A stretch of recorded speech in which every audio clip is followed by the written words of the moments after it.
Thank you for receiving us. And I would like to ask you what are the last development of the news that is going on Standing Rock? Can you tell us what is happening now? What is the last news you have? We've just got done with 3-day snowstorm, and we have at Standing Rock, we're trying to do the best we can to try to open up all the roads for our communities. We have 12 different communities on the Standing Rock Reservation. We have 8 districts, and we have homes that are still snowed in, so we're using all our resources to try to help them get out of the snowbanks. We had 6-foot to 8-foot snowbanks, and the snow's been real hard, and then we have really cold temperatures. So the latest at Standing Rock is we're trying to help people. There's no one drilling. No drilling. Okay. Where did you hear somebody was drilling? At camp, like they were still saying that it's happening. Like camp, you're saying? Yeah, How but do they know? a lot of things, apparently like rumors go around at camp, Exactly. so. But they made the statement that they don't mind the decision of justice to stop the drilling, and that they was going to continue to drill anyway, even if they have to pay the fees. There's not going to be any fees. It never said anything about continuing to pay fees. What it said is they have every right to drill. They have the permit, and they're going to do it. But I challenge them to do that. Do it if that's what you want to do. If you want to, you don't have an easement. You don't have an easement to cross federal lands. So if the company wants to do that, then I would say do it. Try it and see what happens. And I guarantee you they'll lose every right to cross the river because they're violating the federal government's laws. So go ahead, drill past the easement, please do it so that we can kill this pipe once and for all. Yeah. So people that are saying they're drilling, they're not drilling. I just got off the phone with the Corps of Engineers, Colonel Henderson in Omaha District, and they check daily with the regulatory requirements with FASMA on what process, and the company is not drilling. There are people out there, they have a handful of security around equipment. They do start the equipment up so that the hydraulics don't freeze. It's a cold time at this time, so whatever you're hearing about drilling, what you're doing is you're inciting fear in people. Okay. There's no drilling taking place today, I know, and they So it's haven't just drilled. rumors. I know. That's a good. And when I find out if they're drilling, I will share it. But I know today they're not drilling. So you That's can good. continue to incite fear in people, and they're gonna try to stay at the camp, and you're putting their lives at risk. So you think that now people should leave the camp? Yeah, there's no reason to be at the camp. If you're staying at the camp, it's not because you're fighting this pipeline anymore. Okay. We have been at this for 2 years, and we've been asking that they deny the easement. We've been asking that they do a full environmental impact statement, and we've been asking that they consider a reroute off of our treaty lands. We got all 3 of those things this past Sunday. We got what we've been asking for. The only reason we got it was because of an effort, combined effort by everybody, by our legal team and our lawsuit that we brought, by our continued persistence with all the federal agencies, by the people who came from all over the world to Standing Rock, by all the people who are all the governments, the tribal governments who sent letters of support to Standing Rock, by all the cities who sent letters of support to Standing Rock. So we got what we wanted, and we got it with prayer and peace. Now, if you want to stay, it's because there's something else that's your motive. There's a different intention for you now, and you become no different than this oil company, this pipeline company. Why are they trying to do this? What is their intention? Why do they want to go underneath the river? Why do they want to transport fossil fuels out of the Bakken Play and take them down to Illinois? Why is it? Why did they do that? Can you tell me? It's money. Right. Money. It's What- all about money. Now, why are people at the camp if there's no reason for them to be there? That's But- a good question. What about like even, so I heard that like some people were like, I guess like paid protesters, like that were Infiltrated. Yeah, like they weren't actually like being peaceful. Like, did that actually happen? Like, were there some protesters that weren't being peaceful? Like that were like. You call them agitators. I I wasn't here to like see like what actually went down, but I mean like what do you know or believe I don't that know is the of anybody truth? who got paid, and I don't try to monitor where money comes from or who it goes to or how people have a livelihood. But I do know this: there are thousands of donations coming in daily to different organizations. And some of it's equipment, some of it's clothing, some of it's food, and some of it is money. There's a lot of money. And so if you look at the GoFundMe, just type up GoFundMe, Standing Rock, and you'll see thousands of people who started this. Now, we served our purpose, this camp, Yeah. and everybody served their purpose. And where the monies go, the money is used for which purpose when you receive it? I don't understand your question. When you receive the money, The donation. the Who receives donation. money? Yeah, like who's Who you receiving talking the about? Who donation? receives it? There is the website of the Of the tribe? of the tribe. Okay, the tribe, what we have, we're in a court battle.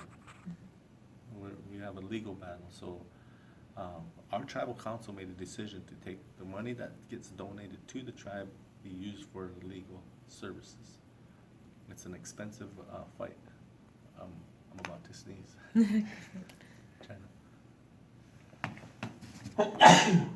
Must be your Bless you. perfume. À vos souhaits. Must be your cat Dog. perfume.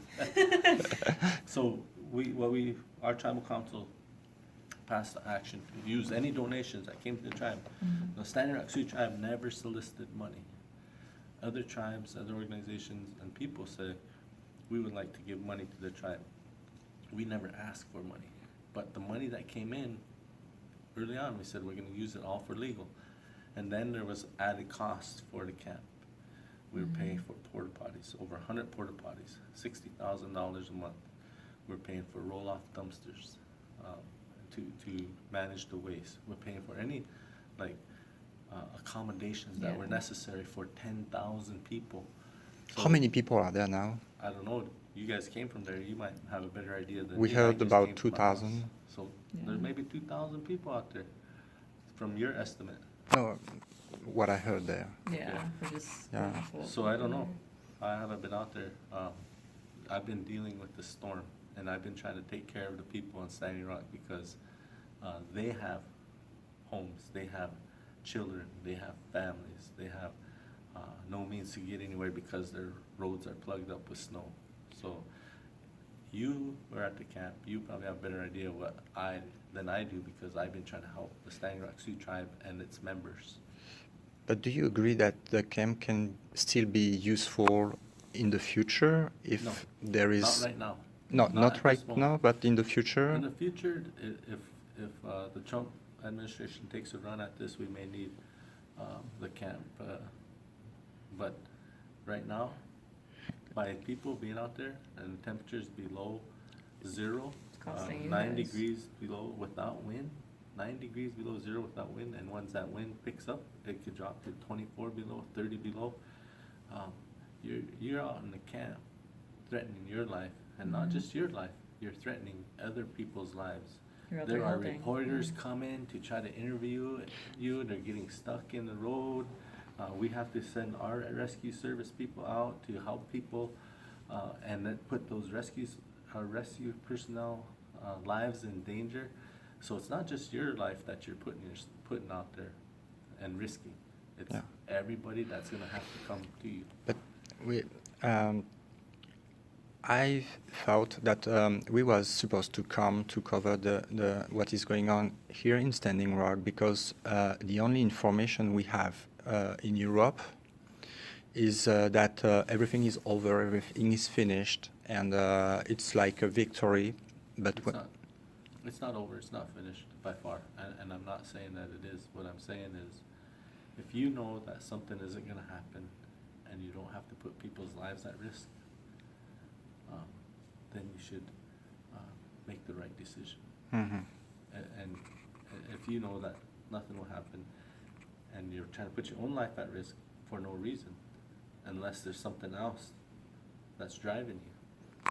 To know the truth, What is that?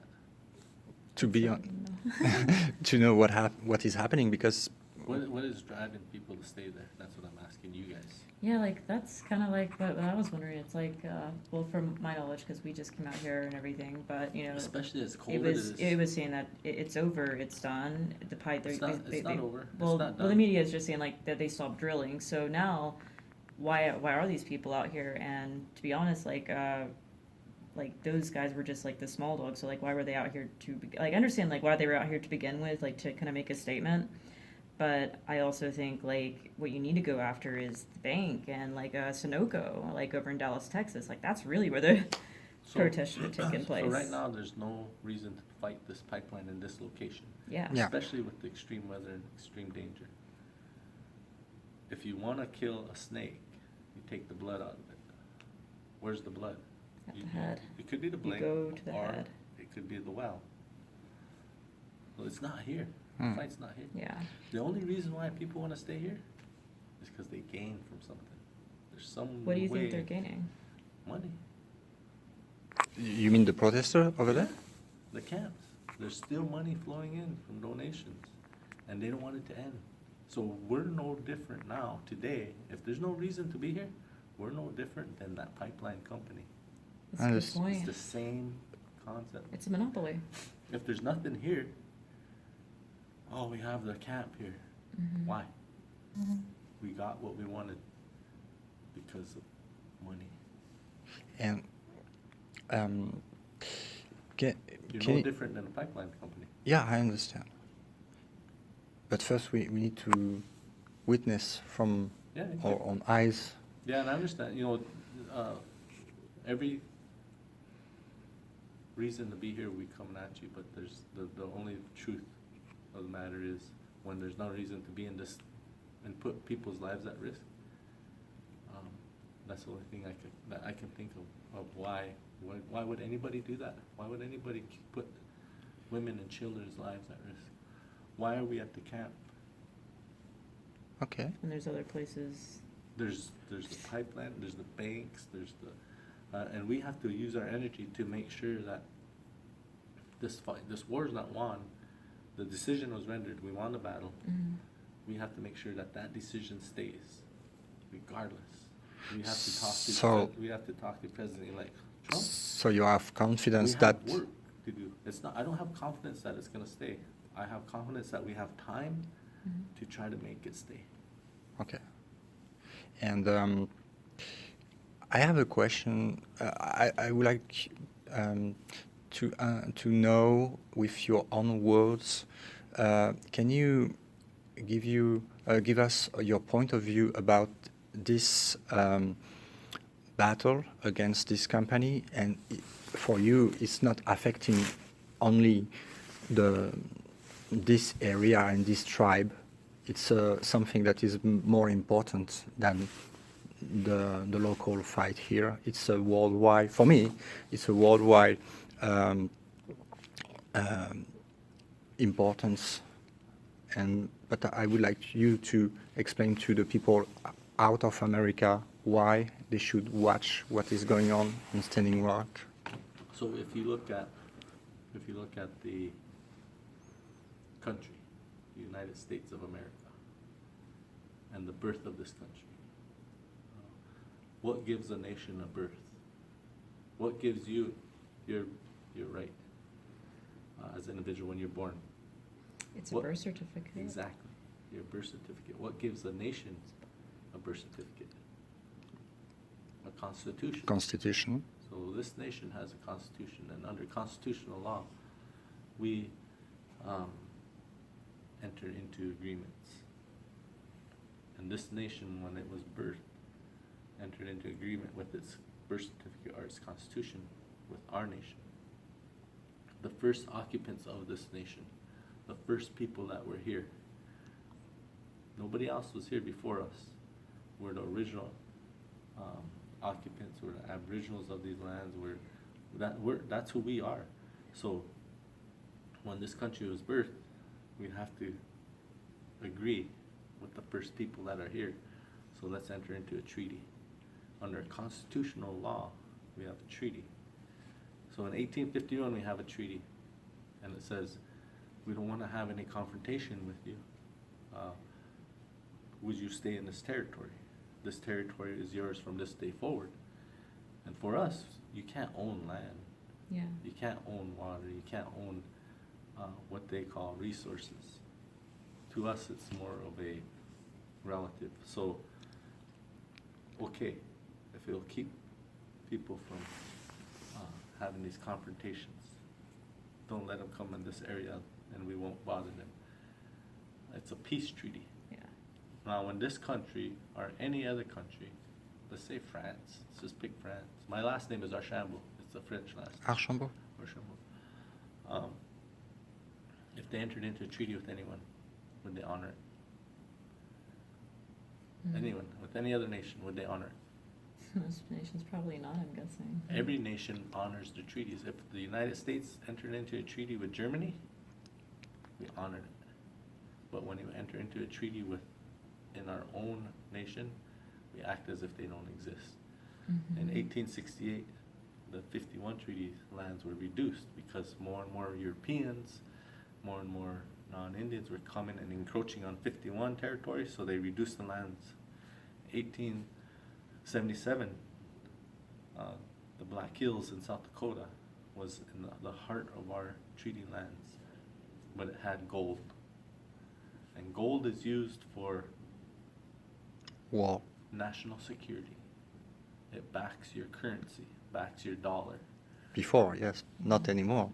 Well, the oil does that now. Yeah, But it's say petrodollar. back then, for national security, gold was something that backed our dollar. So they took our 1868 treaty and carved out the Black Hills. And in 1889, they put us on current day reservations. They broke the Great Sioux Nation, which had this 1851 treaty lands. They broke it up and put us into where we are now, separated us. And then in 1908, our current day reservation was opened up for settlers. So everybody got an allotment, and whatever's left over, non-Indians can come and settle on your land. When they did that, they did it so that people can have agricultural land for economic development. In 1944, when they were passing this is the act of Congress that nullified, that took away our treaty. 1889, we were not citizens. 1908, we're not citizens. 1924, we became citizens, but that's after World War I, when our people, first people of this country, were fighting with the United States in World War I. 1924, they made us, they said you could be citizens. But even then, we couldn't practice our own religion, and we couldn't drink alcohol. We were not allowed to drink alcohol. If we did, we went to jail for 1 year and 1 day. And if you practice your religion, you go to jail for 1 year, 1 day. And then to even make matters worse, we're going to take your children away. Do you have any kids? Yeah. If I take your kids away from you and say they can no longer speak your language, and they can no longer live with you to learn your values and your culture. This is the policy of the federal government. It says, kill the Indian, save the man. Assimilate them fast as you can. Just let's do this to them. We are people. We have a rich culture. We have a rich history. We have a rich heritage. We have a rich language. Do away with all of that. Now, in 1944, there was a flood. The Missouri River system, the one that this pipeline is trying to cross, was a river. 1944, Pick Sloan Act built 7 dams on this river system, and the 7 dams took our most precious lands that we lived on, and that was on the river bottom. and they made lakes. So if you look at the 7 dams, they were strategically placed to take our lands, every great Sioux Nation lands that were there. So we have been dealing with these things over and over and over again as the first occupants of this, and it creates trauma. It creates dependency. We depend on the federal government to meet all our needs. Of the 10 poorest counties in this country, in the United States, each state has counties. Just look at the 10 poorest counties, 5 of them are in the Great Sioux Nation. Did we do that to ourselves? That's the way the federal government treated us. And what did the federal government gain? With our Black Hills, it got national security, currency, gold. With the Dawes Act in 1908, they got land for agriculture, economic development. Yeah, I have a question. It's about the legend of the black snake. What is the importance for you regarding this legend? So there's the prophecy you're talking The prophecy. about. So we had different prophecies, and the first, if you think about our culture and who we are and what we do, we are connected intimately with Mother Earth. We don't own Mother Earth. Mother Earth owns us, and we understand that relationship. What we see is movement. We call that makaskashka, meaning it's alive. There's something there. It could be grass, it could be trees, it could be animals, it could be fish, it could be water, it could be anything that moves. And we didn't make move. It could be the air, it could be the wind, it could be anything that moves. Birds, animals, the ones that crawl, the ones that barrel. When it moves, it has life. So when it has life, it has a spirit. We call it nazi. And that spirit is connected to everything. And so when I say, and this is something that our ancestors say, we say midakyase, are all my relatives. We treat everything equal. We're no better or we're no greater than anything else that has a spirit. We're related. So water is a relative, trees are relatives, everything is relative. And when you understand and you connect that you're related, you protect them. You wouldn't treat your own family that way. So, and when you protect them, they take care of you. You take care of them. And they're there. Mother Earth is here for us so that we can live. But if we abuse her and if we take her for granted, it's not going to be here for us anymore. There won't be anything left. Those spirits can connect and they can talk. So when we say midakyase, that means we're all related. So knowing that and understanding that, this is more than just trying to protect the water now. It becomes what's going on with Mother Earth, what's happening to her. I agree. From my perspective, with the two legends from the Lakota and the Hopi, those prophecies is making this issue that a worldwide issue, because it's not only this. So when you can connect, she'll tell you something. Mm-hmm. And that's where these prophecies come from. The first prophecy was that our lands were going to be covered with spider webs. Yeah, that is internet. You go out and you see fence, barbed wire fence. You see telephone wires. You see power lines. You see internet. Everything's connected with the spider web. Now, if you think about the black snake, that was a prophecy. You see it everywhere, and that's the highways covering every piece of this planet. The black snake's here, that's on the surface. And the prophecy was that if when that black snake goes underground, then we don't have much time on this earth. So that's the prophecy that we're saying is, so now if we're thinking about the future. And this prophecy was speaking of this particular river or no? No, this prophecy is, you can interpret it any way you want. Okay. When you say the black snake, you can say, what does that mean? When they say spider webs, what does that mean? Yeah, there's many ways you can interpret a prophecy, but like you said, if we're all like connected and everything, it's a domino effect, really. And what about the your shamans? Actually, you have. That's where they came from. That's where the prophecies come from. Yeah, but in the Indian tribes, the shamans people still exist now, Yeah. and they still have visions.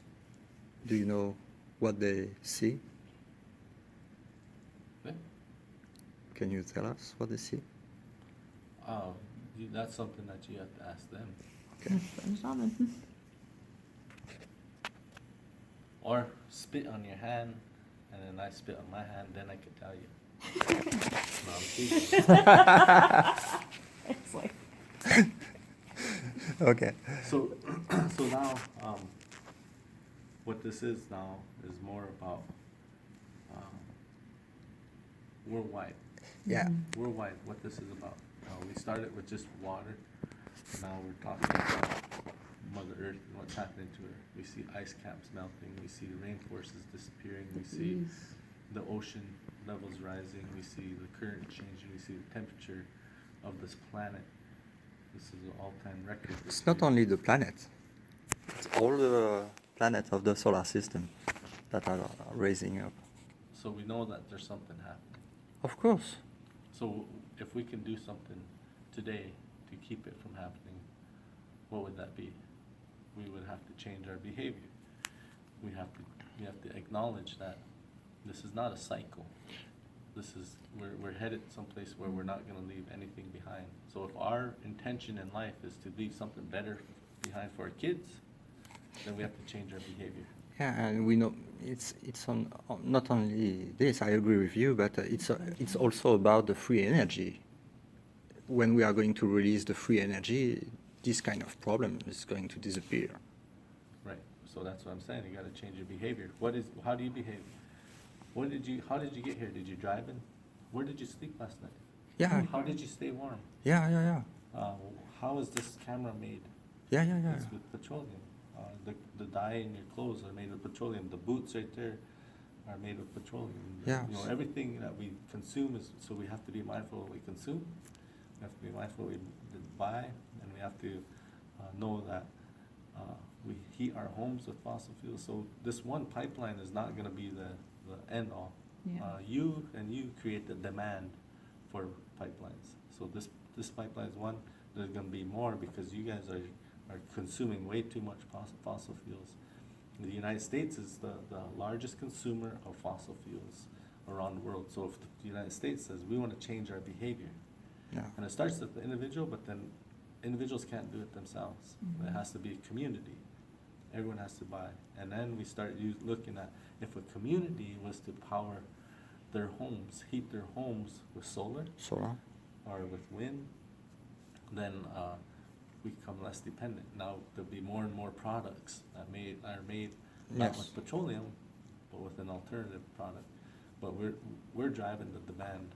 We have demand, so capitalists are going to say, I can supply that, and I can make a lot of money off of supplying it because of what you guys do. You guys are not changing how you behave. You guys are causing this pipeline. You're the ones that made this happen. Can you leave? I'm just teasing. No, I understand. You don't have to leave. So that's the whole thing, you know, that's what this is about. It's not about